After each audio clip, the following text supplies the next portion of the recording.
Fred Matiang'I, the Super CS, a man who rose from a humble background in Nyamira to become one of the most powerful men in Kenya. He reformed the education system, tightened national security, and became Uhuru Kenyatta's trusted right-hand man. But along the way, he also gained enemies, controversies, and accusations of being a ruthless enforcer.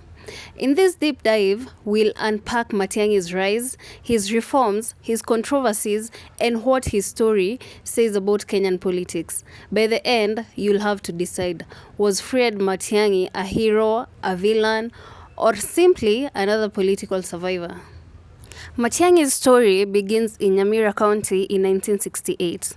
Raised in a rural home, he studied English and went on to lecture at Egerton University.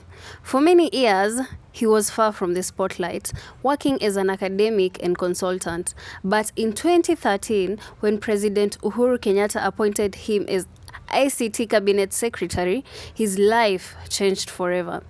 Unlike many technocrats, Matiang'i quickly gained a reputation for being active and bold, but it wasn't ICT that made him a household name. It was when Uhuru moved him to education. As Education CS, Matiang'i became a bulldozer. He ended the cartel's leaking exam papers, supervised early morning inspections, and even cancelled irregular KCSE results.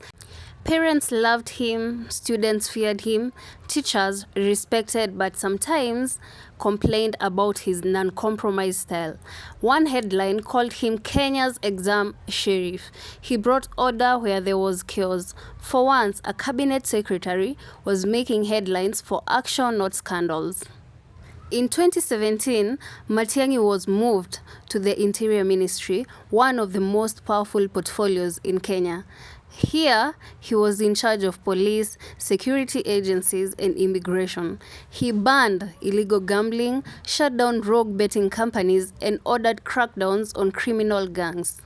But here, his image began to shift. Supporters called him bold and fearless. Critics said he was authoritarian, brutal, and only loyal to Uhuru Kenyatta. Matiang'i became so powerful that newspapers began calling him Kenya's third most powerful man. He overshadowed even Deputy President William Ruto at times. After the famous handshake between Uhuru Kenyatta and Raila Odinga, Matiang'i became a key enforcer of the new political order. He was Uhuru's bulldog and Ruto's nightmare. This power put him at the center of a silent war. Uhuru and Raila on one side, Ruto and his allies on the other. Matiang'i became a symbol of Jubilee's deep state. And of course, power comes with controversy. As Interior CS, Matiang'i was accused of heavy-handedness. Human rights groups pointed to police brutality during protests. Opposition leaders accused him of shutting down TV stations during Raila's 2018 mock swearing-in. Critics argued that Matiang'i was less of a reformer and more of an enforcer, someone who protected government interests at all costs. In 2022, everything changed. William Ruto won the presidency. Matiang'i, who was once untouchable, suddenly found himself vulnerable.